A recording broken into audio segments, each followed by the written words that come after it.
యొక్క ధ్యానం నిమిత్తము యోహాను సువార్త 15వ అధ్యాయము 16వ వచనం. యోహాను సువార్త 15వ అధ్యాయము 16వ వచనం. ఆ తరువాత నేను తిరిగి వచ్చెదను, మనుషులలో కడమవారును నా నామము ఎవరికి పెట్టబడినో ఆ సమస్తమైన అన్యజనులను ప్రభువును వెతుకున్నట్లు పడిపోయిన దావీదు గుడారమును తిరిగి యోహాను సువార్త 15వ అధ్యాయము 16వ వచనం. మీకు అనుగ్రహించినట్లు మీరు వెళ్ళి ఫలించుటకును మీ ఫలమును నిలిచి ఉండుటకును నేను మిమ్మును ఏర్పరచుకొని నియమించుతని. తర్వాత మాట, నేను మిమ్మల్ని లోకములో నుండి ఏర్పరచుకుంటుని, అందుచేతనే లోకము మిమ్మల్ని ద్వేషించుచున్నది. ప్రభు తన మాటలు దీవించిన కాక. ఈరోజు వాక్య ధ్యానం నిమిత్తము నేను మిమ్మల్ని ఏర్పరచుకొని నియమించుతని. నేను ఏర్పరచుకొని నియమించుతని. సాధారణంగా నియామకాలు జరుగుతున్నాయి కదా ఇప్పుడు టీచర్స్కి. అంటే ఒక వ్యక్తిని ఈ లోకరీత్యా ఒక వ్యక్తికి ఉద్యోగం కావాలి అని అంటే ఆ వ్యక్తికి మొట్టమొదటి కావాల్సింది ఏమిటి అంటే అర్హత. టీచర్కి అయితే సెకండరీ గ్రేడ్ అని, హై స్కూల్కి అయితే బీఈడి అని, ఎంఈడి అని, లెక్చరర్స్కి అయితే పిహెచ్డి అని, ఇలా ఉంది. అంతేకాదు ఆ చదువును బట్టే ఉద్యోగం ఇచ్చేయట్లేదు, కానీ గవర్నమెంట్ పెట్టేటువంటి టెట్లోను గవర్నమెంట్ పెట్టే డిఎస్సిలోను రెండిట్లో కూడా పాస్ అయితే కానీ వచ్చిన మార్కులను బట్టి ఉద్యోగాన్ని ఇస్తారు. ఈ విధంగా ఉపాధ్యాయులను నియమించడం జరుగుతుంది. అంటే ఈ లోకరీత్యా ఒక ఉద్యోగాన్ని సంపాదించడానికి ఇంచుమించు 15-20 సంవత్సరాలు చదువుకోవడమే కాకుండా 5 సంవత్సరాల నుంచి ఇంచుమించు 40 సంవత్సరాల వరకు 20 సంవత్సరాల ఇంచుమించు ఒక విద్యార్థి చదువు సరిపోవట్లేదు. ట్రైనింగ్ ఉంటుంది, ఆ తర్వాత గవర్నమెంట్ పెట్టేటువంటి డిఎస్సి రాయాలంటే ముందు టెట్ కూడా పాస్ అవ్వాలి. ఇవన్నీ దాటుకుంటూ వస్తే కానీ ఒక వ్యక్తికి ఉద్యోగం వస్తుంది. అయితే ఈ లోకరీత్యా అంత సిస్టమేటిక్గా ఒక వ్యక్తిని నియమిస్తూ ఉన్నప్పుడు మరి దేవుడు ఒక వ్యక్తిని తన కొరకు ప్రతినిధిగా నియమించడానికి మరి ఆయన అర్హతలు చూస్తాడు, ఆయన ఎలా ఏర్పరచుకుంటాడు, ఒక వ్యక్తిని ఎలాగా చూస్ చేసుకుంటాడు, ఒక వ్యక్తిని ఎలాగ అపాయింట్ చేసుకుంటాడు అనేది ఈరోజు మనం నేర్చుకుంటున్నటువంటి వాక్యం. అంటే ఒక వ్యక్తిని నియమించుకోవాలంటే ఇవన్నీ కూడా ఆ వ్యక్తికి అర్హతలు అంటారు. అంతేనా? ప్రతి ఒక్కరు కూడా అర్హత కలిగినోడికి మాత్రమే. నేను బీఈడీ చేయలేదు, నేను వెళ్ళి టెట్ రాస్తానంటే నాకు అవకాశం లేదు, ఎందుకంటే నాకు అర్హత లేదు. అర్హత కలిగిన వాళ్ళు మాత్రమే దానిలో పాలు పొందుతారు. పాస్ అవడం తర్వాత పాలు పొందుతారు. ఆ తర్వాత పరీక్షలో పోటీ పడిన తర్వాత ఎవరు సాధిస్తారో, ఎవరు విజయం పొందుతారో వారికి మాత్రమే నియామకం జరుగుతుంది కదా. అందరూ పోటీ పడిన వాళ్ళందరికీ కూడా ఉద్యోగం అనేది రాదు. ఎవరైతే క్వాలిఫై అవుతారో వాళ్ళకి మాత్రమే ఉద్యోగం ఇస్తుంది. అంటే దేవుని విషయంలో కూడా కోట్లాది మంది ఉన్న ఈ ప్రపంచంలో దేవుడు ఒక వ్యక్తిని ఏర్పాటు చేసుకోవడం అనేది కూడా ఆ వ్యక్తి అర్హతను చూపిస్తుంది. ఆ వ్యక్తికి ఏమాత్రం అర్హత లేకపోయినా ఆ వ్యక్తిని దేవుడు ఎన్నిక చేసుకోవడం, మొదట ఆయన ఎన్నుకోవటం అని అంటే ఓకే నీవు నాకు అంటే ఏర్పాటు చేసుకోవటం, అంటే నాకు నచ్చినవన్నీ కూడా నీలో ఉన్నాయి, కాబట్టి నువ్వు నా మాట వింటావు, ఎందుకంటే ఆయన భవిష్యత్తు జ్ఞాని. ఎదురాడే వారిని ఎవరిని కూడా దేవుడు ఏర్పాటు చేసుకోలేదు. ఎదురు తిరిగే వాళ్ళంటే ఆయనకి ఇష్టం లేదు. ఎందుకంటే దేవునిని దేవునిగా గుర్తించినప్పుడు ఎవరూ కూడా ఎదురాడలేము. ఆయన్ని కూడా ఒక వ్యక్తిగా అనుకుంటే ఆయన చెప్పిన మాట వినం. సౌలు జీవితంలో ఇందాక తను చెప్పింది అదే. ఎందుకంటే సౌలు దేవుడు ఏర్పాటు చేసుకున్నాడు. ప్రజలు కోరుకున్నారు రాజు కావాలని. ప్రజలు కోరిక మేరకు సౌలుని ఎన్నిక చేశాడు. దేవుడు ఆశించినప్పుడు గాడిదలు కాసుకునేవాడైనా నా మాట వింటాడు అని అనుకున్నాడు. కానీ ఆ 3 కారణాలలో దేవుడు చెప్పినటువంటి కారణాలు, దేవుడు చెప్పిన మాటను అతడు గౌరవించలేని పరిస్థితులలో అనర్హుడిగా వేయబడ్డాడు. అంటే ఆ రోజుకి దేవుని మాట వింటాడు అని అంటే దేవుడికి తెలియదా అని అనుకుంటా. దేవుడు నమ్ముతాడు. ఎందుకంటే ఆయన పోలిక, ఆయన స్వరూపము మనకి ఎందుకు ఇచ్చాడంటే ఆయనలాగానే ఉన్నాము కాబట్టి ఆయన మాట వింటాము. ఆయన పిల్లలు అనుకొని ఆయన మాట వింటాడు. అంటాడు ఇర్మియాలో అంటాడు, నా పిల్లలే అని నేను నమ్మాను అని అంటాడు. నా పిల్లలు నా సొంత వారు. ఆయన చెట్టుల్ని పుట్టల్ని నమ్మట్లేదు, ఆయన పోలికలో ఆయన సంతానము కాబట్టి నమ్ముతున్నాడు. అయితే ఎప్పుడైతే ఆయన అర్హుడాన్ని గుర్తించి ఏర్పాటు చేసుకున్న తర్వాత ఆయన మాట వినలేకపోతామో అప్పుడు అనర్హత వెంట పడుతుంది. పోస్టింగ్ అని చెప్పొచ్చు, దాన్ని డిస్మిస్ అని చెప్పొచ్చు. అంటే ఉన్న అధికారంలో నుండి దేవుడు తొలగించేస్తాడు, ఉత్తర్వులు జారీ చేస్తాడు. అధికారంలో నుండి తొలగిపోయి నువ్వు కొనసాగడానికి వీలు లేదు అని. కానీ అలా ఆయన దేవుడు డిస్మిస్ చేసిన వాళ్ళు చాలా తక్కువ మందిని మనం చూస్తాం. కానీ చాలా ఎక్కువ మంది ఆయన దయని పొందారు. అంటే ఈ లోకంలో ఆయన ఎన్నిక చేసుకోవడంలో తడబాటు లేదు అనేది మనం ఇక్కడ తెలుస్తున్నాం. ఆయన ఏర్పరచుకునే వాళ్ళు ఎప్పుడు కూడా చావస్తపోళ్ళు కాదని, ఆయన మాట వినేవాళ్ళనే ఎన్నుకుంటారని. కానీ రాజు అయిన తర్వాత 2 సంవత్సరాలకే సౌలులో చాలా ఏమైపోయిందండి, ఆ దేవుని మాటలో నుండి మనుషుల మాటల వైపు తిరిగిపోయాడు. మనుషుల మాటల్లోకి తిరిగిపోయాడు. అంటే దేవుడు ఏర్పాటు చేసుకున్నప్పుడు దేవుడు చెప్పిన మాట వినాలి. మనుషులు నీకు అధికారం ఇచ్చుంటే మనుషుల మాట వినాలి. కానీ సౌలుకి ఇచ్చిన అధికారం దేవుడు ఇచ్చిన అధికారం. మనుషులకి భయపడమని కాదు, దేవునికి భయపడాలి. కాబట్టి అనర్హత వేటు అతనికి కలిగింది అని మనం విన్నాం, మనకు తెలుసు. అయితే ఇక్కడ ఆయన ఎవరిని ఎన్నుకున్నాడు, ఎందుకు ఎన్నుకున్నాడు, ఎవరిని ఎన్నుకున్నాడు, ఎందుకు ఎన్నుకున్నాడు అని మనం గమనిస్తే కదా, మొట్టమొదటిగా దేవుడు అబ్రహాము అనే వ్యక్తిని ఏర్పాటు చేసుకున్నాడు. అతడు ఆనాటికి అర్హుడిగా ఉన్నాడా అని అంటే అబ్రహాము లేడు, అన్యుడిగా ఉన్నాడు.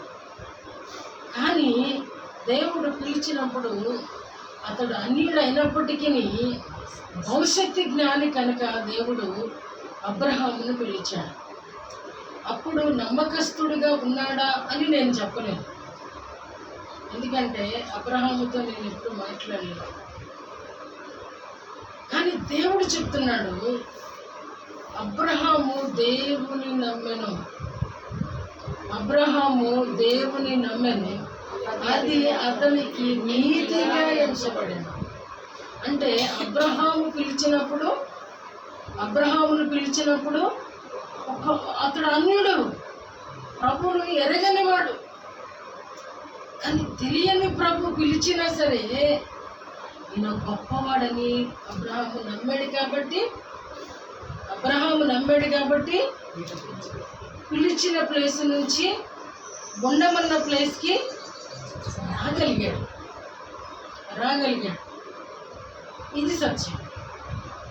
పిలిచినప్పుడు మనం ఎలా ఉన్నా, ఏ పరిస్థితులలో ఉన్నా, ఆయన అనర్హులైన వారిని, అర్హత లేని వారిని మనందరం కూడా ఇక్కడ ఆరాధిస్తాకు వచ్చామంటే అర్హులమని కాదు, ఆయన మనల్ని ఆల్టర్కాలు ఇచ్చాడు.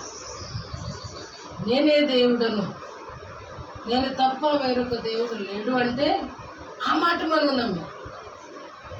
మన నాన్నగారు, మన తల్లులు, అమ్మమ్మలు వీళ్ళు మనల్ని అరే యేసు ప్రభు గొప్ప దేవుడు, ఆయన్ని ఆరాధించడమే గొప్ప అంటే అది నమ్మాం. యేసు ప్రభు వచ్చి మనల్ని ఒక్కొక్కరిని ఇండివిజువల్గా రండి రండి అని పిలవల, ఈరోజు పిలుస్తున్నాడు. రండి రండి యేసుని యొద్దకు ప్రయాసపడి భారము మోసే వారులారా మీరందరూ నా దగ్గరికి రమ్మని ఇప్పుడు పిలుస్తున్నాడు. మనల్ని ఆ రీతిగా ఆటకాలు ఇవ్వలేదు, కానీ మనం ఆయన దేవుడు అని నమ్మి వచ్చాం. అబ్రహాములా.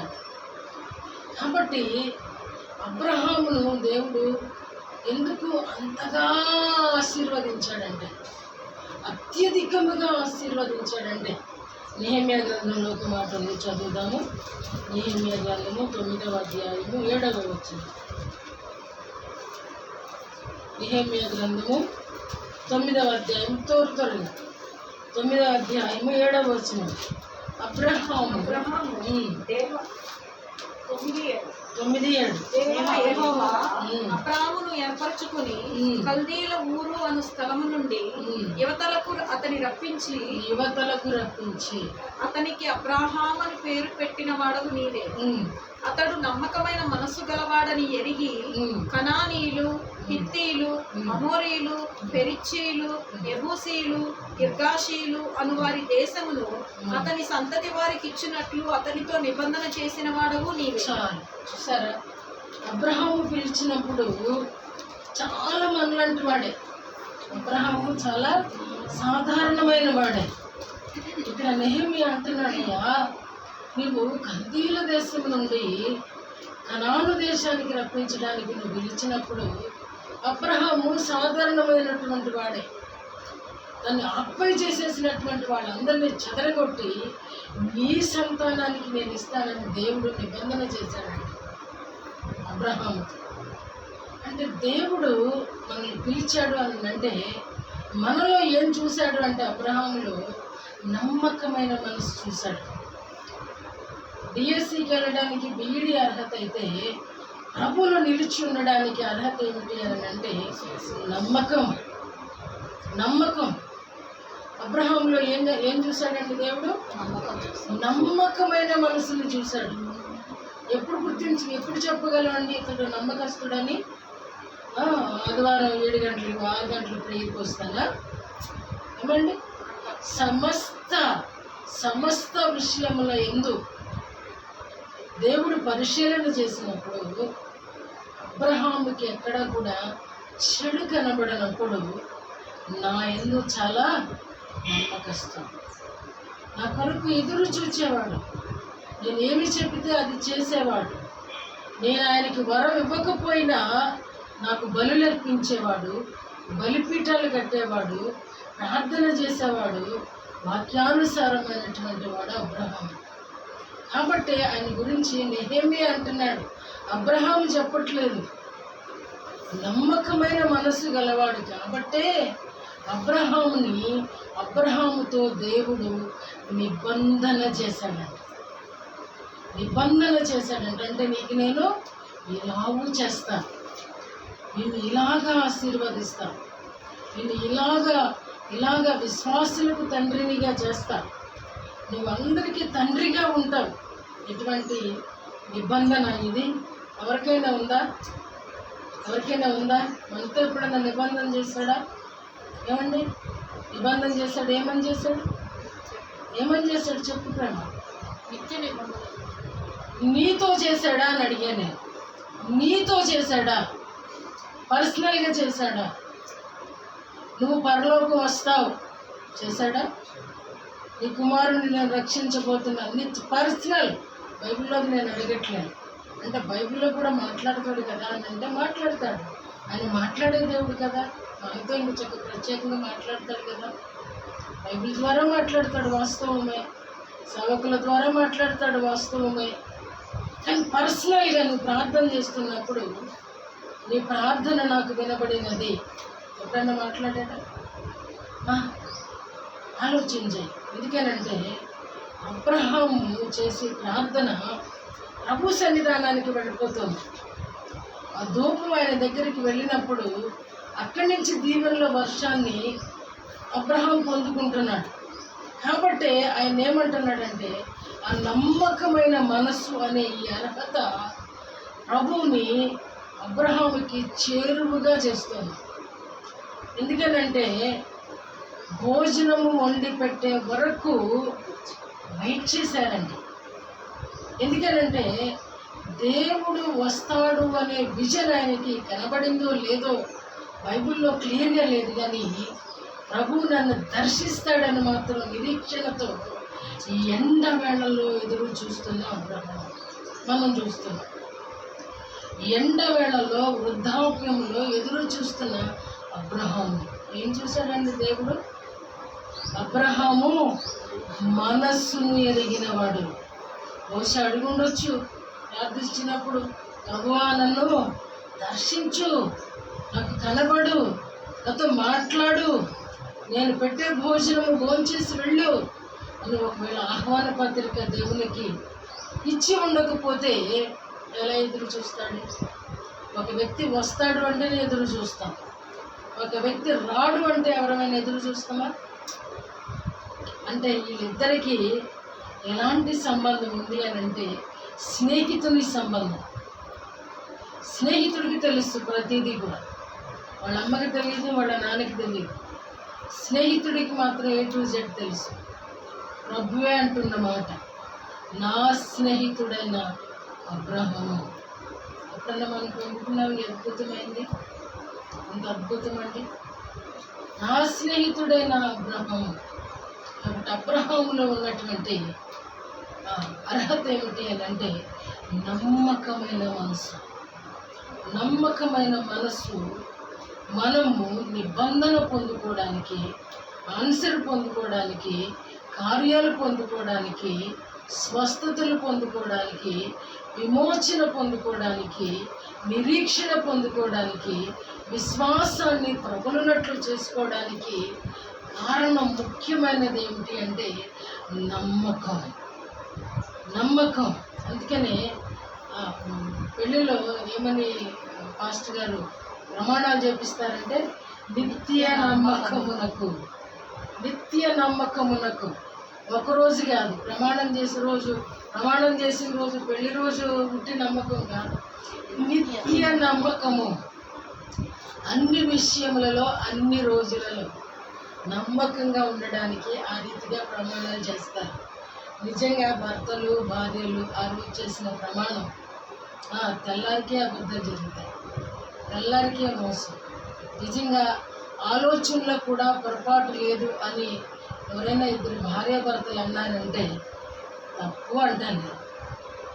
ఆలోచనలలో కూడా సీక్రెట్లు మెయింటైన్ చేస్తారు.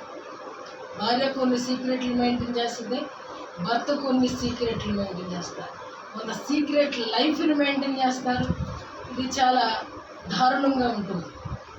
వాటి గురించి వెళ్ళానంటే మళ్ళీ మనసు పాడైపోయి చాలా చక్కటి వాక్యాన్ని దేవుడు మనతో మాట్లాడుతున్నాడు. కాబట్టి నిత్య నమ్మకం ఉండాలి. దేవుడు మనము పెండ్లి విందులో పెండ్లి కుమారునిగా ఆయన సంఘవధువుగా మనం ఆయన ఎదుర్కొంటున్నప్పుడు ఆయనతో నిత్య నమ్మకం ఉండాలి. నిత్యము నమ్మకం ఉండాలి. ప్రతి పనిలోనూ నమ్మకం ఉండాలి. ప్రతి సమయంలోనూ నమ్మకం ఉండాలి. ప్రతి క్రియలోనూ నమ్మకం ఉండాలి. ప్రతి చర్యలోనూ నమ్మకం ఉండాలి. ప్రతి వానికి నమ్మకంగా ఉండాలి. ఇది నిత్య నమ్మకం.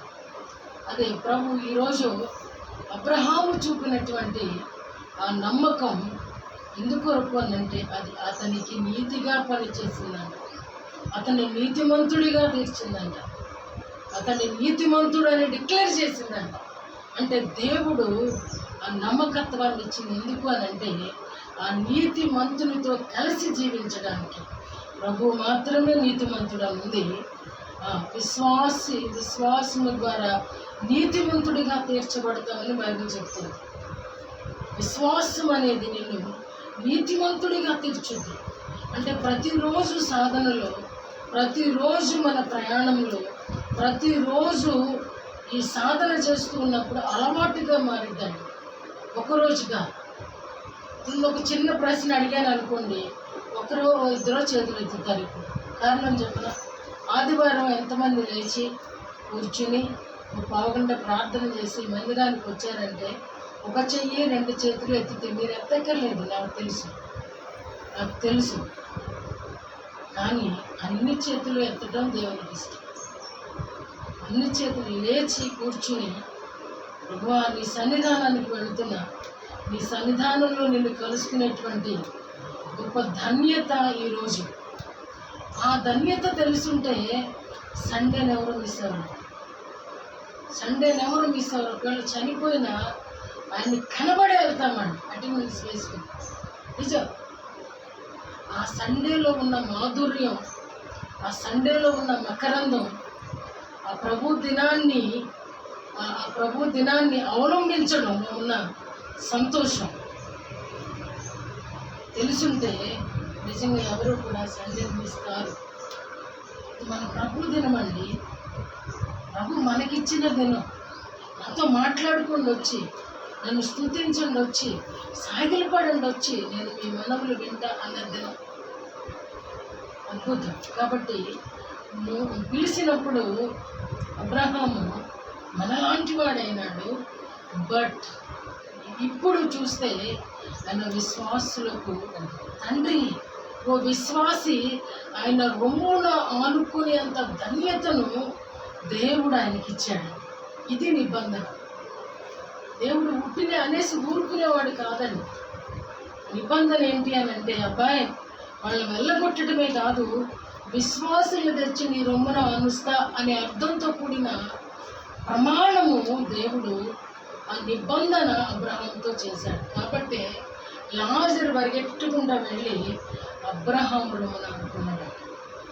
ఇట్స్ వండర్ఫుల్ అండి. నిజంగా ఎంత అద్భుతం అండి. ఒక చంటి బిడ్డ వచ్చి మన రొమ్మున ఆనుకుంటేనే ఆ ఫీలింగ్ వేరు. మరి విశ్వాసం వెళ్ళి ఆఫ్టర్ డెత్ తర్వాత ఒక మహిమ శరీరంతో ఆయన అలా హత్తుకున్నప్పుడు అబ్రహాం వెళ్తే ఆయన ఫీలింగ్ అడగాలి. పరలోకం దేవుడు తీసుకెళ్ళినప్పుడు తప్పకుండా అబ్రహాం అని ఫీలింగ్ ఏంటి అని మనం కనుక్కోవాలి. ఎంత అద్భుతంగా ఉంటుందో, ఎంత అద్భుతంగా ఫీల్ అయ్యాడు. దేవుడు ఆయనకి ఇచ్చిన మాట నెరవేరుస్తూ ఉన్నప్పుడు అబ్రహాము గుండె ఎంత ఉల్లసించిందో కదా. రెండవనిగా మనం చూసినప్పుడు మోషేను దేవుడు పిలిచాడు. పిలిచినప్పుడు ఆయనతో అన్న మాట చూద్దామా ఒకసారి. నిర్గమకాండము 3వ అధ్యాయము లేదా అపోస్తుల కార్యాలు 7వ అధ్యాయం చూద్దాం. అపోస్తుల కార్యాల గ్రంథం 7వ అధ్యాయం 35వ వచనం. అపోస్తుల కార్యాల గ్రంథము 7వ అధ్యాయం.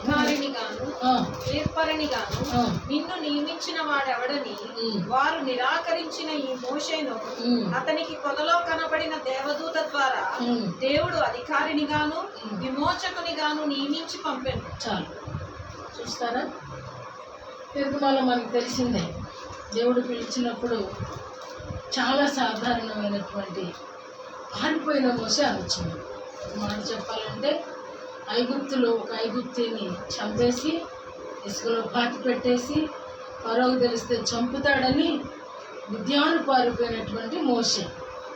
ఈ మోషేతో దేవుడు మాట్లాడి ఆయన పిలిచినప్పుడు దేవుడు అంటున్న మాట ఏమిటంటే, అధికారినిగాను విమోచకునిగాను నియమించడం. ఇందాక అబ్రహాముతో నిబంధన చేసి, ఇది అబ్బాయి నీకు ఈ రీతిగా నేను చేయబోతున్నాను అని దేవుడు ఆయన నియమించుకున్నాడు, ఆయన అపాయింట్ చేసుకున్నాడు. ఇక్కడ రెండో వ్యక్తిని చూస్తే మోషేని పిలుస్తున్నాడు. ఈయన అధికారినిగాను తర్వాత విమోచకునిగాను, అంటే ఒక జనాంగాన్ని, దేవుని ప్రజలను ఫరో చేతిలో నుంచి విడిపించడానికి అధికారినిగాను విమోచకునిగాను మరొక చోటకి చేర్చేటువంటి వానిగాను దేవుడు నియమించుకున్నాడు. ఆయనలో ఏమి ఉంది అని చూస్తే కదా, ఎబ్రీ పత్రిక 3వ అధ్యాయం తీయండి. ఎబ్రీ పత్రిక 3వ అధ్యాయము 2-5 వచనాలలో ఆ మాటలు ఉంటాయి. దేవుని ఇల్లంతటిలో మోషే నమ్మకముగా ఉండినట్లు ఈయన కూడా తను నియమించిన వారికి నమ్మకముగా ఉండేను. చాలండి. ఇక్కడ మోషే దేవుని ఇల్లంతటిలో మోషే నమ్మకముగా ఉండినట్లు. 5వ వచనం కూడా చెప్తుంది, మోషే పరిచారకుడై ఉండి దేవుని ఇల్లంతటిలో నమ్మకముగా ఉండను. ఇందాక అబ్రహాంలో కూడా చూసాం. ఏం చూసామండి? నమ్మకమైన మనస్సు గలవాడని చూసాం. అంటే దేవుడు ఏర్పాటు చేసుకోవడానికి పారిపోయిన మోషేగా మనం చూస్తున్నాము. దేవుడు మాత్రం అతనిని నమ్మకస్తుడుగా చూస్తున్నాం. ఎవరింటిలో అంటే దేవుని ఇంటిలో, మోషే ఇంటిలో కాదండి. దేవుడు ఒక వ్యక్తిని నమ్మకంగా ముద్ర వేయటం అంటే మామూలు విషయమా? మనుషులకైతే మనకి సగం తెలుసు. మనం పై రూపాన్ని చూస్తాం, వాళ్ళు చెప్పే మాటలు నిజమని నమ్ముతాం. కానీ దేవుడు ఆంతర్యములో కూడా చూడగలిగిన దేవుడు. నువ్వు బయట ఉన్నా చూస్తాడు, లోపల ఉన్నా చూస్తాడు.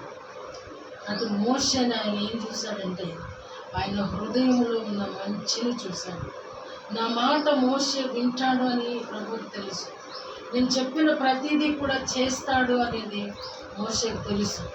నేను ఎంత చంపడానికి వెంటాడిన వాడి దగ్గరికి నిలబెట్టిన మోషే నా మాటే విని వెళతాడు అనేది దేవునికి తెలుసు. కాబట్టి దేవుడు ఏమంటున్నాడంటే, నా ఇల్లంతటిలో ఈ సర్టిఫికెట్ ఎంత అద్భుతమండి. ఒకరోజు ప్రభు నాతో కూడా మాట్లాడారు. నేను కొంచెం అజ్ఞానంలో ఉన్నప్పుడు,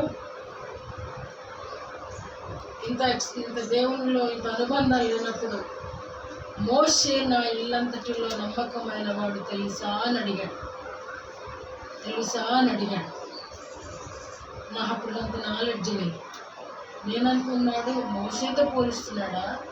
అర్థం కాదు కదా. ఈరోజు సంఘం కూడా అలాగే ఉంది, అర్థం కాల. ఒకరోజు దానియేలు గురించి కూడా మాట్లాడుతూ, దానియేలు నాకు ప్రియమైన వాడు అని చెప్పి దేవుడు మాట్లాడినప్పుడు నాకు ఎలా అర్థమవుతుందంటే, మనకు మూసిపోయిన కళ్ళు, మూసిపోయిన మనసు కదా. అంటే అబ్బా, నన్ను కూడా దానియేలుతో అర్థం కాదు.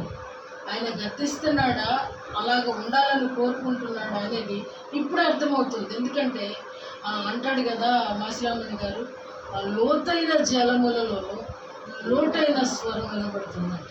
నీకు ఏది లోటు అది మాట్లాడతాడు దేవుడు.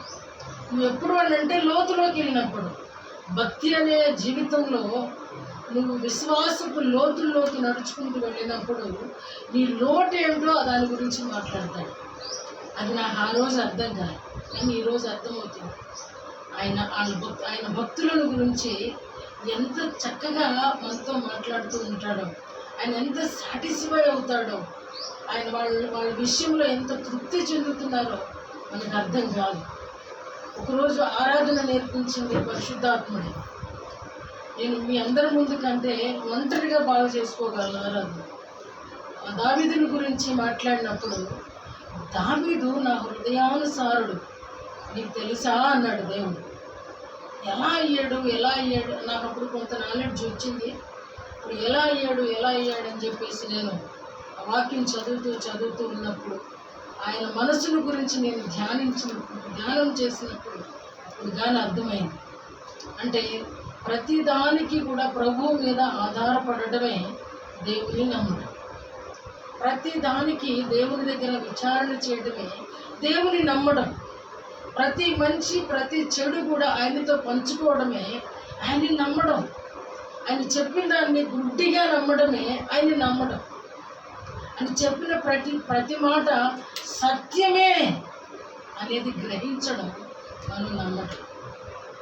కాబట్టి మోషే దేవుడు నమ్మకస్తుడిగా గుర్తించాడు. కాబట్టి ఆయనకి అధికారం ఇచ్చాడు.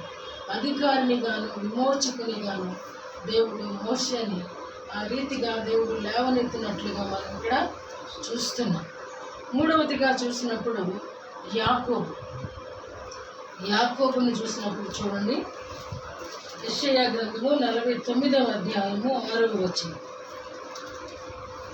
యెషయా గ్రంథము 49వ అధ్యాయము 6వ వచనం. నీవు యాకోబు గోత్రపు వారిని ఉద్ధరించినట్లును ఇశ్రాయేలులో తప్పింపబడిన వారిని రప్పించినట్లును నా సేవకుడవై ఉండుట ఎంతో స్వల్ప విషయం. దానికంటే ముందు ఒకసారి 41వ అధ్యాయం చూద్దాము. 41వ అధ్యాయము 8వ వచనం.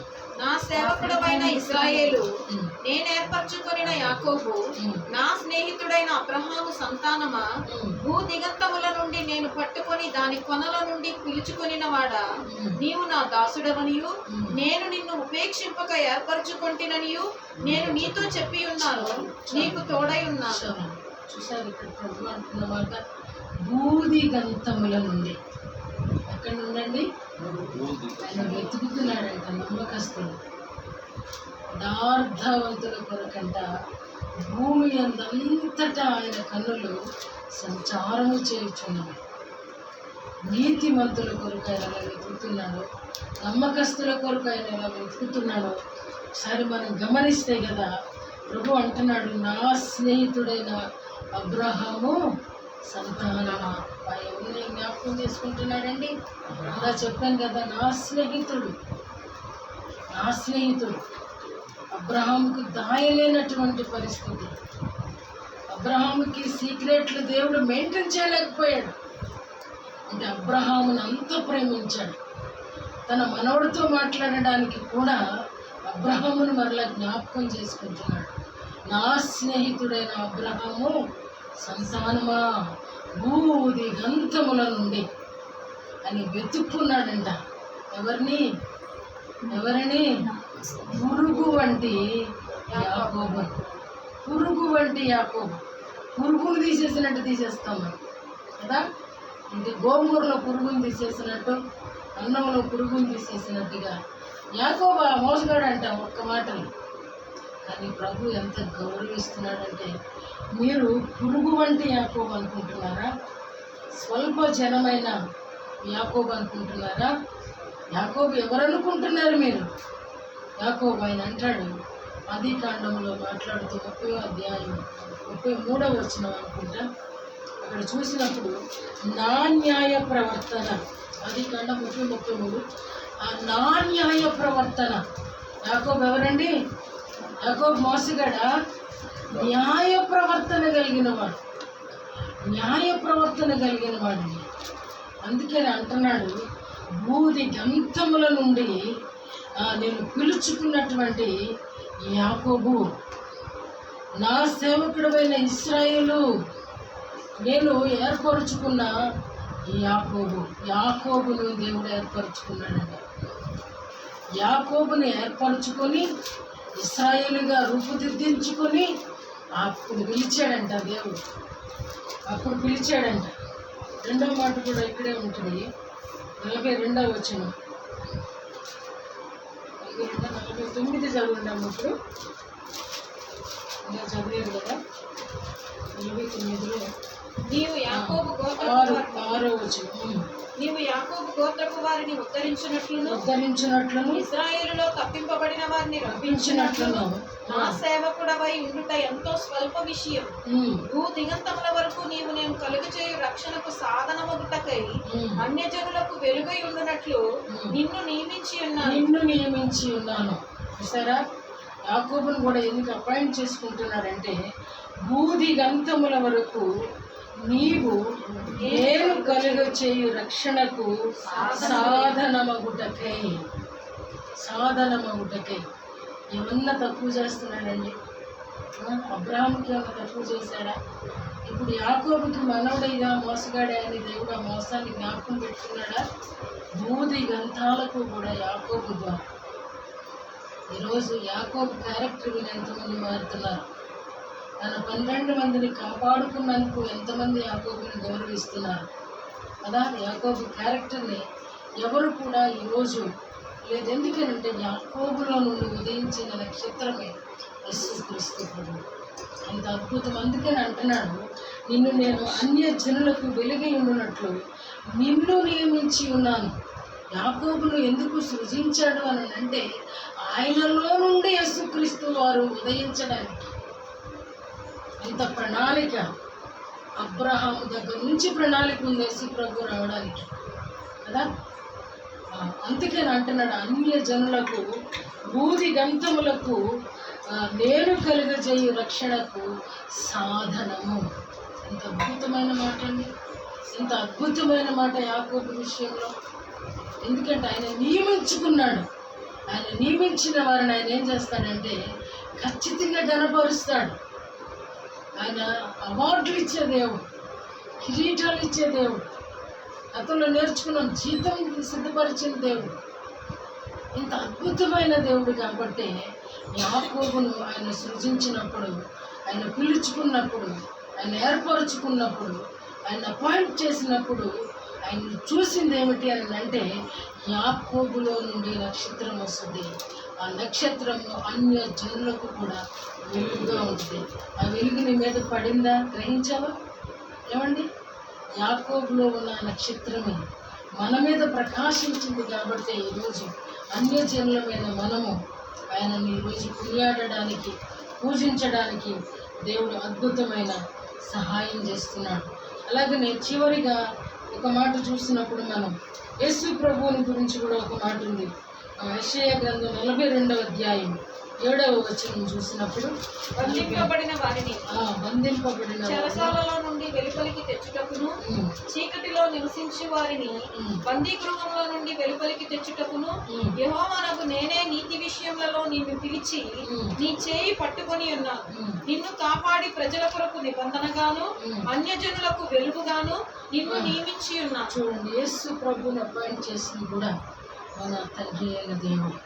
ఎందుకొరకంటే ఈ బూది గంతాలకు వెలుగునివ్వడానికి. మరి యేసు ప్రభువులో ఆయన సృజించినప్పుడు ఆయన నిర్దోషి, నిష్కళంకుడు, పవిత్రుడు, పాపలలో చేరక ప్రత్యేకముగా ఉన్నవాడని ఆయన గురించి రాయబడింది. అయితే ఆయన గురించి కూడా హెబ్రీ పత్రికలో ఒక మాట చెప్తుంది, 3వ అధ్యాయంలో చూడండి. ఆయన కూడా దేవుని ఇల్లంతటిలో ఆయన ఇంకా నమ్మకంగా ఉన్నాడట. హెబ్రీ పత్రిక 3వ అధ్యాయము చదివిన దానిలో, అయితే క్రీస్తు కుమారుడై ఆయన ఇంటి మీద నమ్మకముగా ఉన్నాడు. ఆయన ఇంటి మీద నమ్మకముగా ఉన్నాడు. చాలండి, క్రీస్తు కుమారుడైనను ఆయన స్వాతంత్ర్యంగా లేడు. ఆయన కూడా తండ్రి బోధనలోను, తండ్రి ఉపదేశంలోను నమ్మకముగా ఉన్నాడు. వీళ్ళందరినీ మనం గమనించినప్పుడు అబ్రహామును జ్ఞాపకం చేసుకుంటే అతడు నమ్మకమైనటువంటి మనస్సు కలిగిన వాడు. మోషేను మనం జ్ఞాపకం చేసుకుంటే దేవుని ఇల్లంతటిలో నమ్మకమైన వాడు. యాకోబును మనం జ్ఞాపకం చేసుకుంటే నేను న్యాయ ప్రవర్తన కలిగిన వాడనని గుండె మీద చేసి తన భార్యలతో చెప్తున్న మాట, ప్రభుని గురించి వ్రాయబడిన మాట. ఆయన కుమారుడై ఉండి కూడా ఏ విధమైనటువంటి విరోధ భావం లేకుండా ఆయన నిర్దోషి, నిష్కల్మష్యుడు, పాపులలో చేరనివాడు, ప్రత్యేకంగా ఉన్నవాడు, దేవుని పరిశుద్ధుడు. అలాంటి ప్రభువు కూడా ఆయన కూడా తన తండ్రికి నమ్మకంగా ఉన్నాడు. దీన్ని బట్టి మనం నేర్చుకునేది ఏమిటి అని అంటే, దేవుడు నియామకం చేసినప్పుడు ఆయన ఎలాంటి వారిని అపాయింట్ చేసుకున్నాడంటే, చూసినప్పుడు వాళ్ళు సాధారణమైన వారే, ప్రభు తప్ప. కానీ ఆయన చేతులు పడిన తర్వాత వాళ్ళు రక్షణకు సాధనంగా ఉన్నారు, నిబంధనకు సాదృశ్యంగా ఉన్నారు, విమోచనకు సాదృశ్యంగా వాళ్ళని దేవుడు చేశాడు. మన ప్రభు అయితే సర్వలోక రక్షణ కొరకు ఆయన ప్రాణాన్ని త్యాగం చేసినటువంటి పరిశుద్ధ మహాప్రభువు. కాబట్టి ఈరోజు మనల్ని కూడా ఆ నియామకంలో ఉన్నామా? ఇది నా ప్రశ్న. నిజంగా ఆయన ఏర్పాటులో ఉంటే ఆయన అపాయింట్ చేస్తాడు, కానీ ఆయన నిజంగా మనకు మనమే మాట్లాడుకుంటూ, మనకు మనమే మార్కులు వేసుకుంటూ, మనకు మనమే గొప్ప చేసుకుంటూ, తక్కువ వాళ్ళని చూసినప్పుడు, ప్రక్కన వాళ్ళని చూసినప్పుడు తక్కువ వాళ్ళు అనుకుంటూ, ఈ రీతిగా మన ఆలోచన వెళుతూ ఉన్నప్పుడు మనం ఎందుకు పనికిరాని దిక్కుతోచని పరిస్థితుల్లోకి వెళ్ళిపోతాం. నేనే అర్హుడని అనుకుంటే కాదు, ఆ అర్హత దేవుడు గుర్తించాలి, ఆ అర్హత దేవుడు మనకి ఇవ్వాలి. ఆ ఏర్పాటు ఆయన ఏర్పాటులో ఉండాలి. ఆయన అంటున్నాడు, నేను ఇంకా చదివినటువంటి మాటలలో స్వార్థులు ఎందుకు అంతగా దేవుడు ఆ వ్యక్తి నుంచి కోరుకుంటున్నాడని అంటే, ఆయన లోకములో నుండి మిమ్మల్ని లోకములో నుండి ఏర్పరచుకుంటుని. లోకంలో ఏముందో మనకు తెలుసు. లోకంలో శరీరాశ, నేత్రాశ, జీవకుడంబం, ధనాపేక్ష, జారత్వము, అపవిత్రత, కాముకత్వము, విగ్రహారాధన, విచారం, ఇవన్నీ కూడా మనుషులను పాడు చేసేదంతా లోకంలో ఉంది. అయితే లోకంలో నుంచి నిన్ను దేవుడు ఏర్పాటు చేసుకున్నాడు. లోకంలో నుంచి ఆ పీడ నుండి, ఆ చీడ నుండి, ఆ భ్రష్టత్వము నుండి, ఆ మాలిన్యము నుండి, లోకములో నుండి నిన్ను బయటికి లాగేశాడు. నువ్వు లోపలివాడు. నువ్వు బయట ఉంటే నీ గురించి మన చదవబడినటువంటి అధ్యాయంలో కూడా శుక్రవారం ధ్యానించినప్పుడు అందులో కూడా లేవీయులు అందరూ ఆయన పరిచర్యకి రాలేదు. అందులో నుంచి కొంతమందిని వారిని అని దేవుడు ఏర్పాటు చేసుకున్నాడు. సామగ్రి రాసేవారు కొందరు, సామగ్రిని క్లీన్ చేసేవారు కొందరు, వంటలో వండేవాళ్ళ దగ్గర కొందరు, బలిపీఠాన్ని కాపాడేవాళ్ళు కొందరు, గుడారాన్ని కాపాడేవాళ్ళు కొందరు పాడేవాళ్ళు, కొందరు వాయిద్యాలు వాయించేవాళ్ళు, కొందరు కోరసులు పాడేవాళ్ళు, రాసేవాళ్ళు. ఎందుకనంటే దేవుడు కొంతమంది యాజకులు, కారణం ఏంటంటే వారిలో గోత్రం అంతా లేదనేది గ్రహించాలి. ఆ కొందరిలో మనం ఉన్నామా అనేది నా పాయింట్. ఆ ఏర్పాటు చేసుకున్నటువంటి వారిలో లేవీయులే అందరూ దానికి సేవ చేయడానికి అర్హత కలిగినదే ఆ గోత్రం. బట్ దేవుడు దానిలో నుంచి, వారిలో నుంచి, దావీదు కూడా ఆ మాటలు రాస్తాడు. ఆయన దేవుని మందిర పరిచర్య కొరకు కొంతమందిని ఆయన అపాయింట్ చేసుకున్నాడు. ఆ పాయింట్లో మనం ఉన్నామా? దేవునికి సేవ చేసే విషయంలో ఆయన అపాయింట్మెంట్ మనకుందా? ఏ రకమైన అపాయింట్మెంట్ ఉంది? ఇందాక శ్రమ విభజన చేసి మనం చెప్పుకున్నాం కదా, వాళ్ళందరూ కూడా నమ్మకస్తులు అని వ్రాయబడింది. దేవుడు నమ్మకమైన వాళ్ళకి పని అప్పగిస్తాడు. ఆడే నమ్మకత్వం నీలో ఉందా? ప్రభువుని సంతోషపడుతున్నావు? ప్రార్థించే నమ్మకత్వం నీలో ఉందా? ఆ సుగుణము నీలో ఉందా? అదే దేవుడు నీ అర్హత అంటున్నప్పుడు నిజంగా ప్రార్థిస్తున్నాము. ఎంతమంది 4 గంటలకు ప్రార్థనకు లేస్తున్నాము అన్నప్పుడు 80% లేవట్లేదు అని దేవుడు మాట్లాడుతున్నాడు. అంటే దానిలో 4-3 లేస్తారన్నమాట కదా. దేవుడు అబద్ధాలు చెప్తాడు. మరి ఎలా అనుకుంటావు? నేను కూడా అపాయింట్ చేయబడ్డాను, నేను కూడా ఏర్పాట్లో ఉన్నానని ఎలా ఊహిస్తావు? ఆలోచించేది. లోకంలో నుండి పరిస్థితులన్నిటిలో నుంచి లాగేయడం, లాగివేసి లోపల పెట్టాడు. ఎప్పుడు కూడా లోపల ఉన్నవాడికి, క్రీస్తులో ఉన్నవారికి ఏ శిక్షా విధి లేదు. దేవుని వాక్యం చెప్తాడు. లోనికి అని అంటే క్రీస్తులోనికి వచ్చావు. నీవు ఈరోజు అన్యుడవు కాదు, అన్యులమే. ఒకప్పుడు ఏ అర్హత లేని వారమే. కానీ ఎంతవరకు నమ్మకత్వాన్ని చూపిస్తున్నాం. దేవుడు నియమించాడు. నువ్వు దేనిగా నియమించాడు అనేది అసలు ఎప్పుడైనా గుర్తించామా? అసలు ఏ కేటగిరీలో ఉన్నావు? ఏ, బి, సి, డి ఉన్నాయి కదా. ఏ కేటగిరీలో ఉన్నావు? ఆయన నియామకంలో ఉంటే, ఆయన ఏర్పాటులో ఉంటే, నువ్వు క్రీస్తులో ఉన్నావు అనే సత్యాన్ని గ్రహిస్తే ఇంకా ఎప్పుడూ కూడా ఆయనను దుఃఖపెట్టే పరిస్థితి రాదు, ఆయనను బాధ పెట్టే పరిస్థితి రాదు, ఆయనను ఏడిపించే పరిస్థితి రాదు. ఆయన ఎప్పుడు సంతోషపడదు. ఆయనతో ఉన్నప్పుడట ఆకలి దప్పులు ఉండవంట, కన్నీరు ఉండదంట కదా. నిజంగా ఆరాధన చేసినప్పుడు ఆకలి తెలియదు. అది అయిపోయినాక కానీ ప్రభు మనల్ని విడిచిపెట్టి వెళ్ళిపోతే అప్పుడు తెలుస్తుంది ప్రతిదీ. ప్రార్థన ఇంకో గంట ఉన్నా సరే వాక్యం చెప్పగలను. ఇక్కడి నుంచి దిగాను అని అంటే తినడానికి కూడా ఒప్పుకున్నాను. ఎందుకంటే ఆయన బలవంతుడు. ఆయన బలవంతుడు. మనల్ని కూడా బలిష్టమైన సాధనాలుగా నిలబెట్టడానికి సమర్థుడు. యోచించు, ఆయన ఈ నియామకంలో ఏ నియామకంలో ఉన్నా. కొంతమంది యూత్ కొరకు ప్రార్థన చేయడానికి మీరు నిలబడ్డారు, పిల్లల కొరకు ప్రార్థన చేయడానికి నిలబడ్డారు. ఎంతవరకు దానికి న్యాయం చేస్తున్నారు? ఎంతవరకు న్యాయం చేస్తున్నారు? దేవునికి ఇస్తున్న సమయాన్నే వాడుకుంటున్నావా? ఏదో ఒక సమయం అనుకుంటున్నావా? నమ్మకంగా చేయి. నమ్మకస్తుడి కంట మనం చెప్పాను, మరణము వరకు నమ్మకముగా ఉండు, జీవకిరీటం ఇచ్చింది.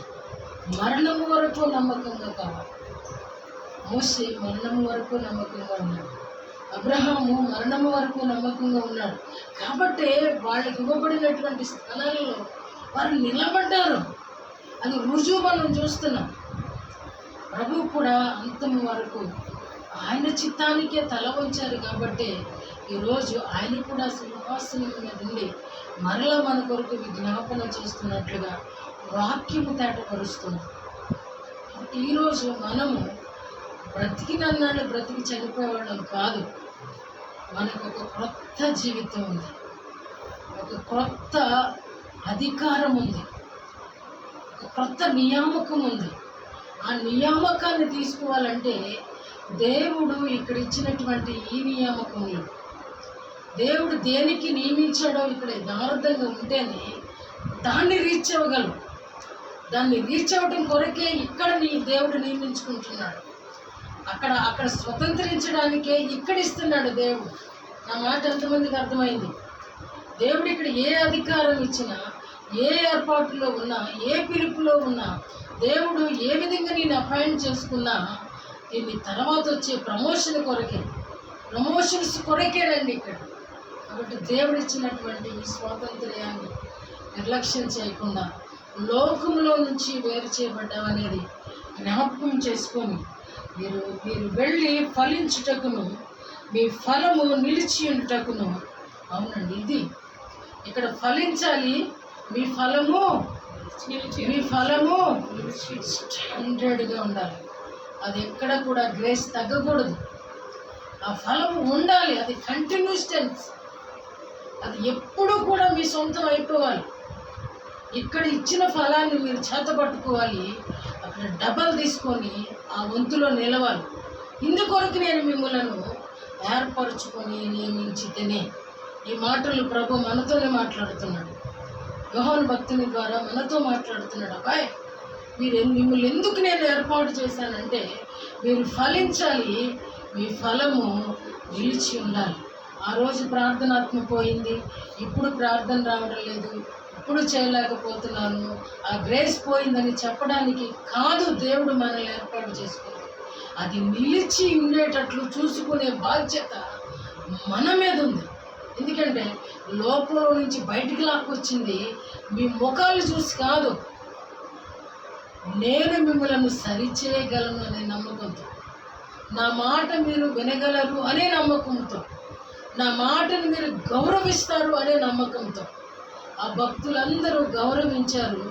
వారి సంస్థానాలలో నిలబడి ఈరోజు మనల్ని అడుగుతున్నారు. ఇదిగో మిమ్మల్ని కూడా పిలిచేది ఎందుకు అని అంటే పని పాటలకి కాదు. ఈ లోకంలో ఎంతోమంది ఉన్నారు, కానీ ప్రత్యేకమైన బోధలోను, ప్రత్యేకమైన పాలతోనూ, ప్రత్యేకమైన ఆహారంతోనూ నేను పెంచేది ఎందుకు అని అంటే మీ ఫలము నిలిచి ఉన్నట్లు, మీ ఫలాన్ని మీరు కాపాడుకునేటట్లు, మీ ఫలాన్ని భద్రపరుచుకునేటట్లు, మీ ఫలానికి క్షేమం ఉండేటట్లుగా మీరు సాధన చేయాలి. తిరిగి లోకంలోనికి వెళ్ళడానికి వీలు లేదు. దానికి ఒక మాట చెప్తున్నాడు, మీరు ఒకరినొకరు ప్రేమింపవలెనని ఈ సంగతులు మీకు ఆజ్ఞాపించుచున్నాను.